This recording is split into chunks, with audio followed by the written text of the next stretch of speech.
रात भर बिजी रही लहंगा के कुंवर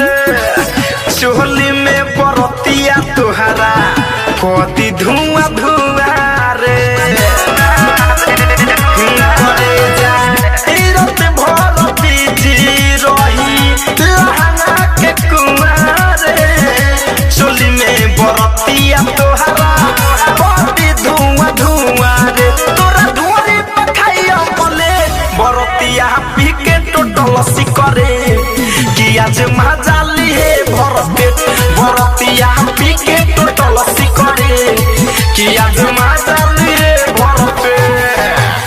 मजाली है भरपेट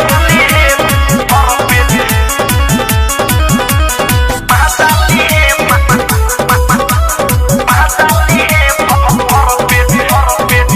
सारा गाँव जुआ बरतिया तोहरे पबिताई रे सूरज धरे कंधनंजय सबके हुआई रे सबके हुआई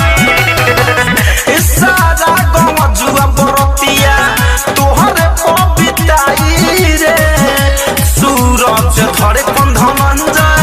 सबके हुआई रे मनी शंकर करिया मामला से बरतिया पी के टोटल सिकरे